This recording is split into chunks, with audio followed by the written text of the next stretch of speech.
कैसे खाएंगे, सोचने लगा, स्मरण करने लगा, ध्यान करने लगा, गुरु जी कैसे कैसे करते हैं। वो तो कभी जीवन में देखा नहीं था। क्यों? क्योंकि खाए और सोए। कहते हैं उस समय वो देखता था कि गुरु जी आंख बंद करके कुछ कुछ गुड़गुड़ाते थे। तो उस समय उसने आंख बंद करी और आंख बंद करके कहने लगा कि भगवान आ जाओ, हमारे भोजन को पाओ, भगवान आ जाओ, हमारे भोजन को पाओ। आइए मेरे राम आइए, प्रभु राम आइए, मेरे भोजन का भोग लगाइए। राजा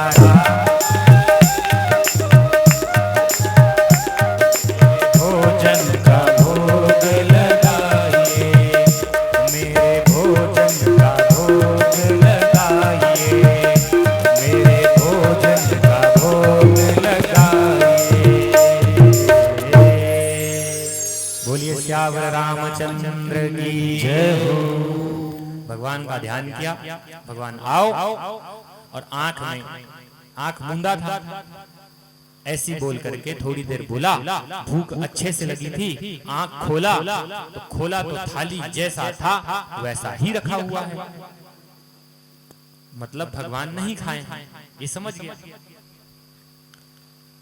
बोला गुरु जी ने कही है, अगर उनकी बात को अगर मैं किसी प्रकार से टालूं तो वैसे भी मैं पापी बहुत ज्यादा हूं, नरक जाऊंगा, इसीलिए एक बार और प्रयत्न करता हूं। बोले और आंख बंद किया और इतने समय तो प्यार से कहा पहली बार उसने कि भगवान आइए और भोजन को भोग लगाइए।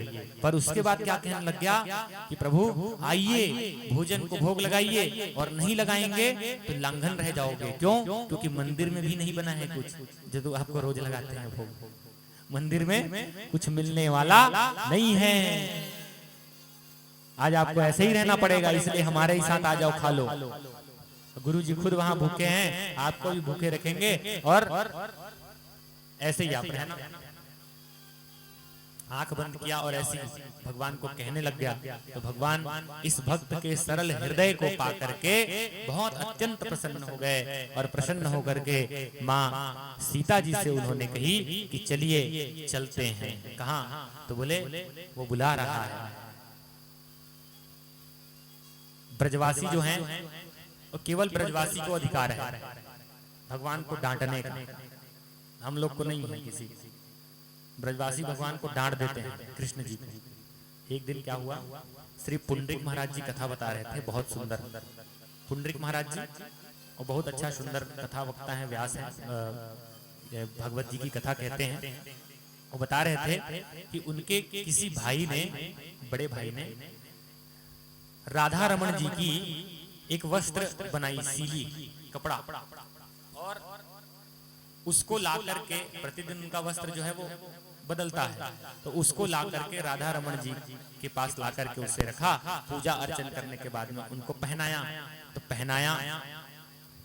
तो बोले कपड़ा जो है वो थोड़ा टाइट हो गया, कस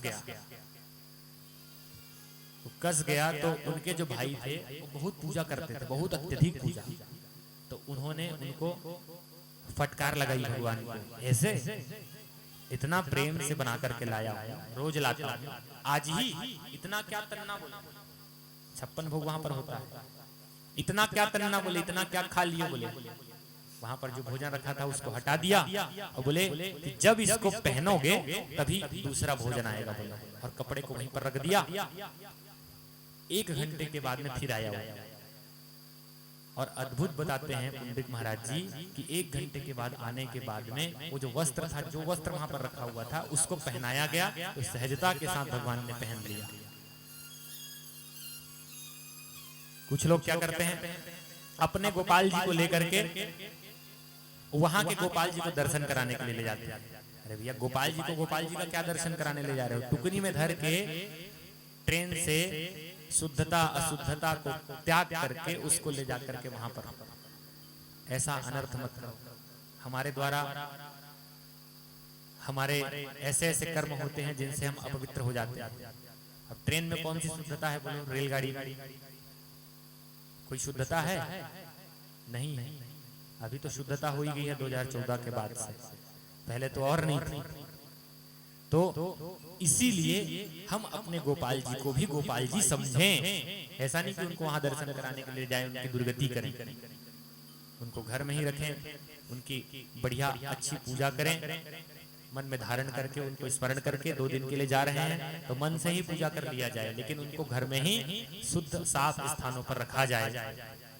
तो कहां पर आई थी बात? बोले कि राजा राम जो है वो माँ सीता जी को कह रहे हैं कि चलिए चलते हैं।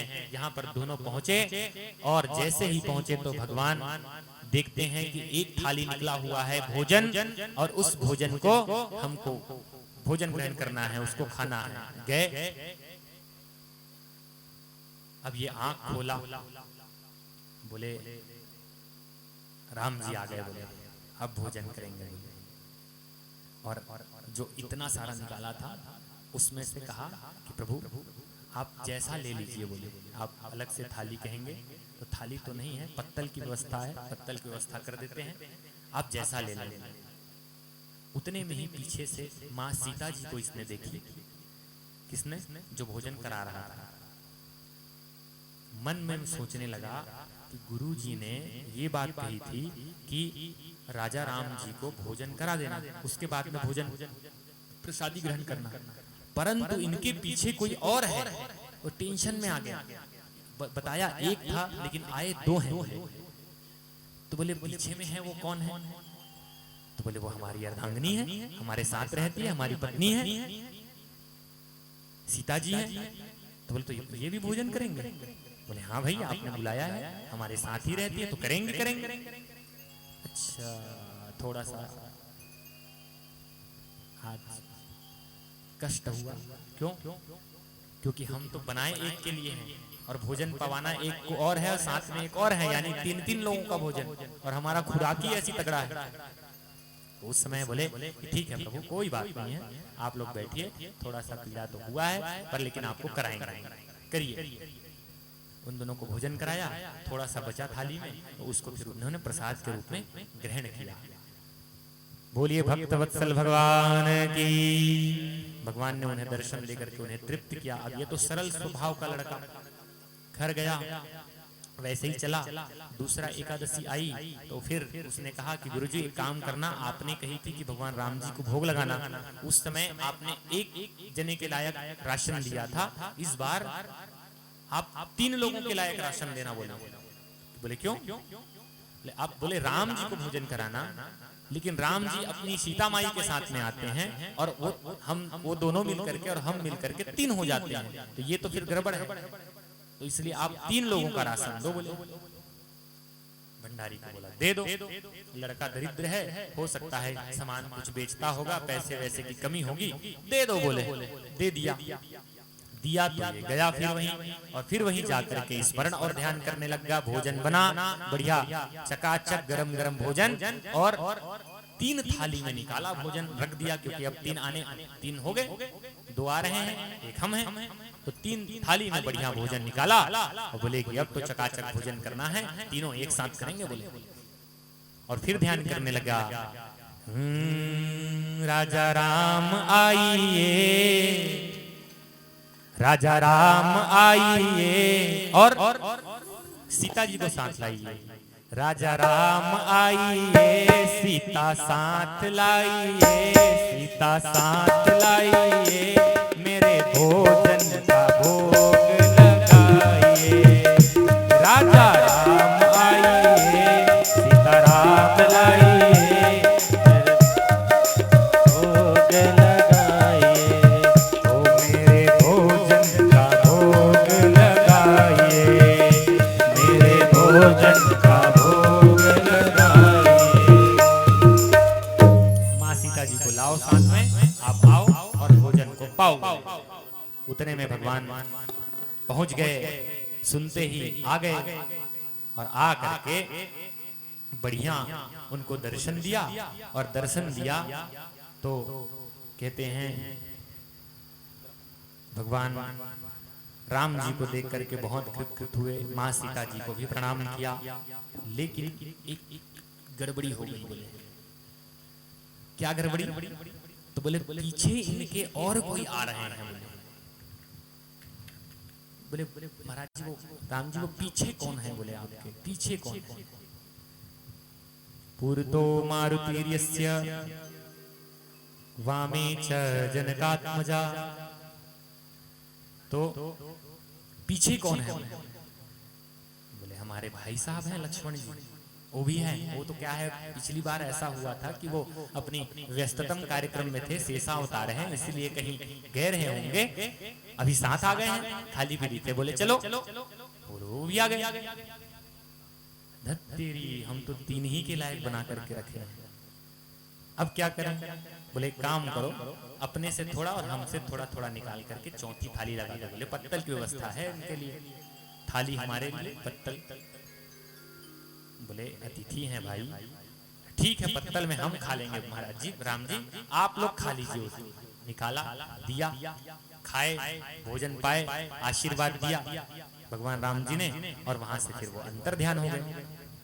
इसे थोड़ी पीड़ा हुई कि भगवान ऐसा करते हैं, एक बोलते हैं 2-3 लेकर के आ जाते हैं, ऐसा गड़बड़ करते हैं, अच्छा नहीं, अच्छी बात नहीं है। गुरुजी ने क्या बता दी हमको, ये सब गड़बड़ चल रहा है, सब उल्टा पुल्टा। अब जैसे भगवान जा रहे थे, बोले प्रभु एक मिनट थोड़ी मेरी बात सुनो। बोले अगली एकादशी आएगी तो आप ये हमें बताइए कि आपकी संख्या कितनी होगी। बोले 1 होगी, 2 होगी, 3 होगी। क्यों? आप अभी से कंफर्म कर, 1 आओगे तो हम 1 के लायक लेकर के आएंगे, 2 आओगे तो 2 के लायक लेकर। बोले कि हम तो 3 ही ज्यादातर रहते हैं।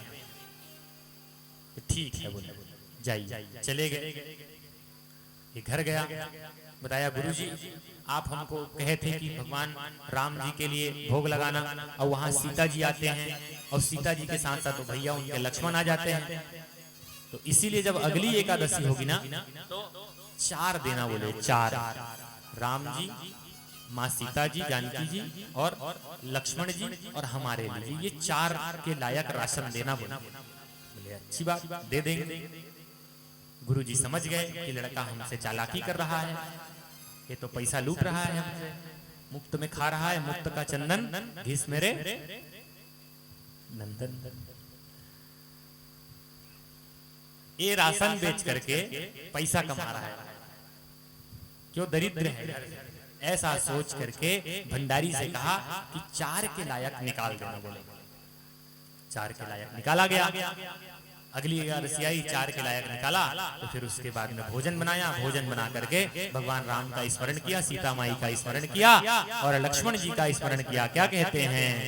सीताराम आइए, राजा राम आइए, लक्ष्मण साथ लाइए, मेरे भोजन का भोग लगाइए। अब तीनों, सीताराम आइए, लक्ष्मण साथ लाइए, मेरे भोजन का भोग लगाइए, ओ मेरे भोजन का भोग लगाइए।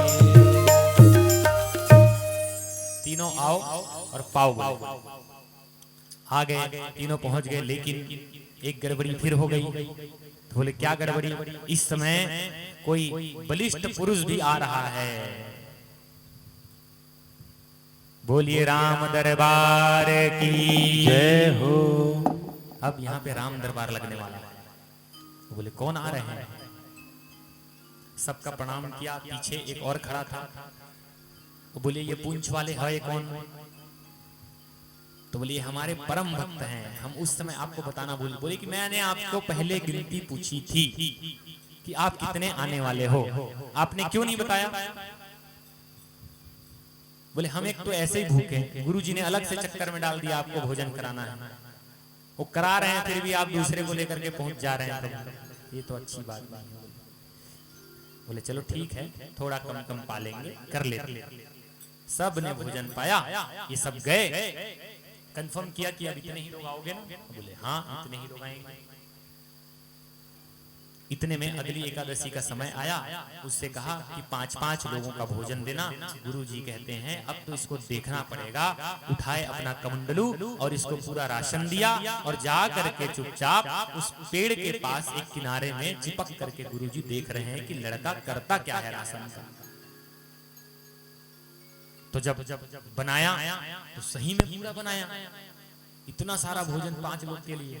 गुरुजी बोले पगला गया है, ये अपना परिवार सब लेकर के आता होगा, हो सकता है इसके कोई परिवार होंगे, इतना सारा भोजन बना रहे हैं। गुरुजी ने पूरा तमाशा देखा, इसने पूरा स्मरण ध्यान किया, बुलाया सबको, और गाएं कि ना गाएं? बोलिए राजा रामचंद्र की जय हो।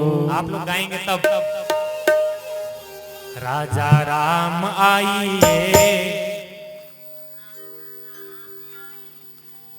राजा राम आइए, सीता राम आई, मेरे भोजन का भोग लगाइए। राजा राम आइए, सीता हाथ लाइए, लक्ष्मण लाइए, लक्ष्मण हाथ लाइए, ओ लक्ष्मण साथ लाइए, हनुमत को भी लाइए, मेरे भोजन का भोग लगाइए।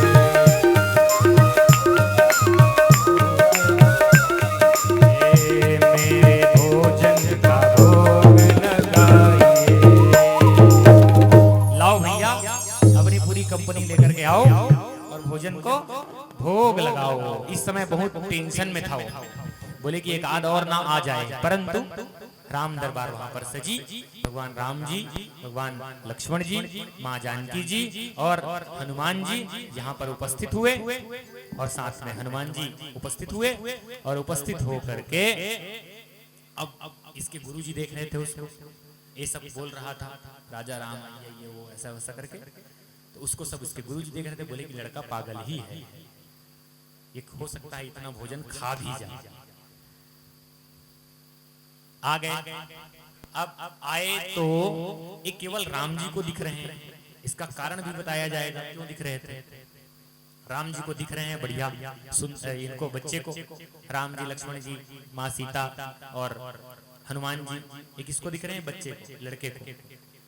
प्रणाम किया, साष्टांग दंडवत, प्रभु आज कोई गड़बड़ी तो नहीं है? बोले बिल्कुल गड़बड़ी नहीं है, पूरे आए हैं, कोई एक्स्ट्रा नहीं आया। बोले अच्छी बात है, आज खूब खाएंगे, बोले खूब पाएंगे, बोले सबके लिए अच्छा से इंतजाम करके लाया हूँ।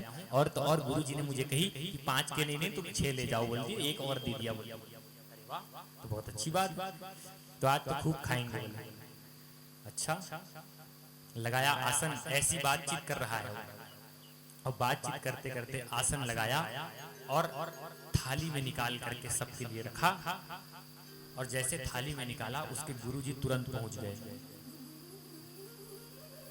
क्यों?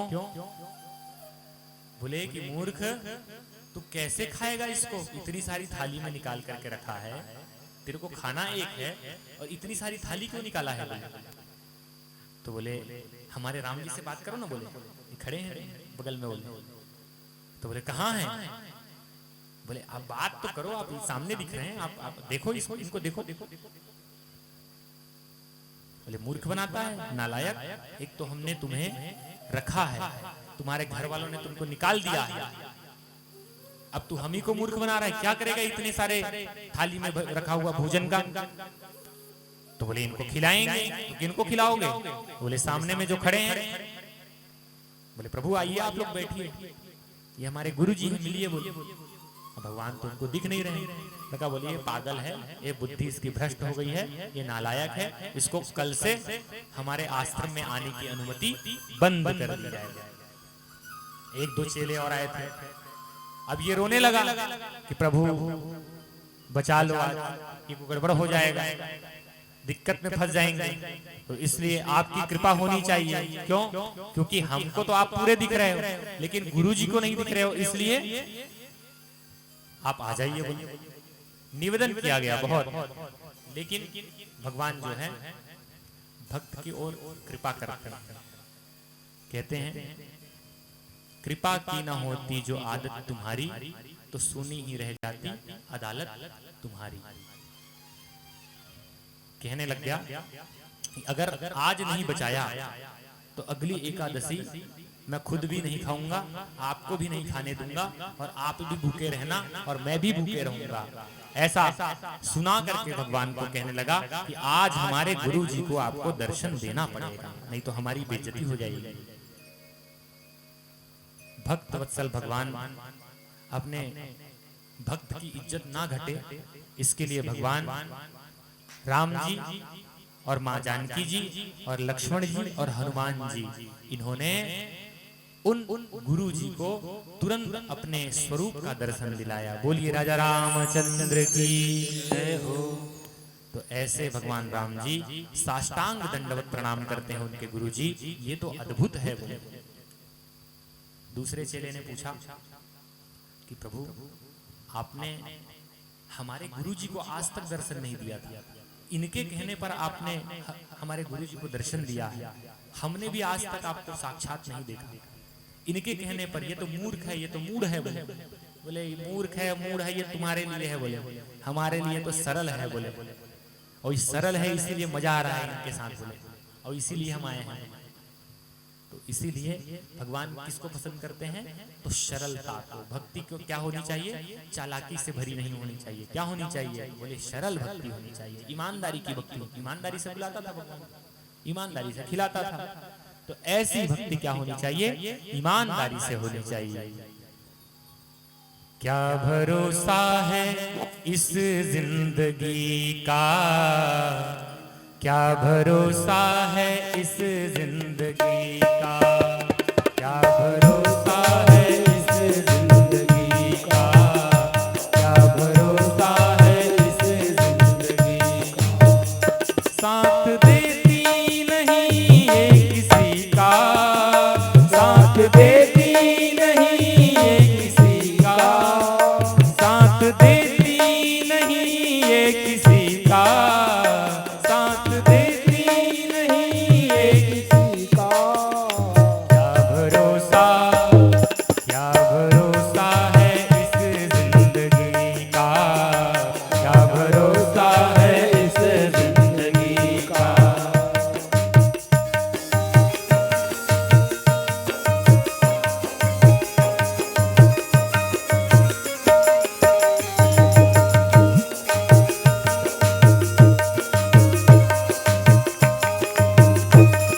महादेव भगवान की हर हर हर हर।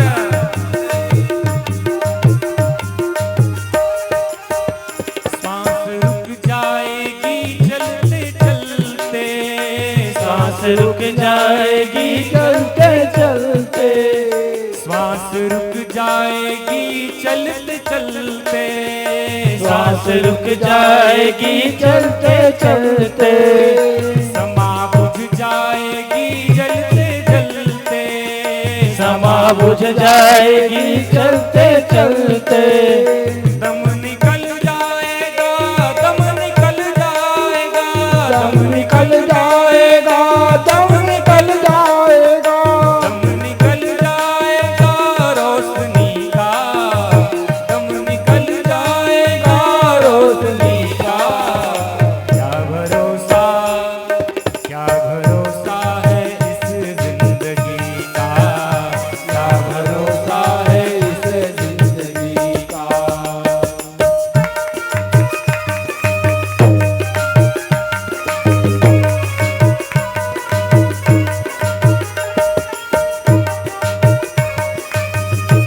दोनों हाथ उठा करके बोलिए कैलाशपति भगवान की, महादेव भगवान की।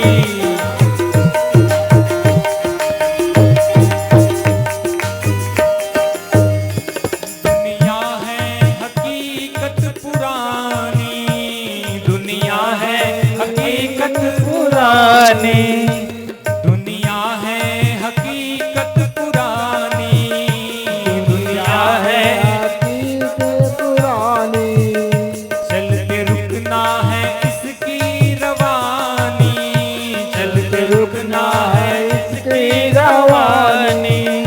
फर्ज पूरा करो, फर्ज पूरा करो, फर्ज पूरा करो, फर्ज पूरा करो, फर्ज पूरा करो बंदगी का, फर्ज पूरा करो। जिंदगी का। क्या भरोसा है इस जिंदगी का, क्या भरोसा है इस जिंदगी का।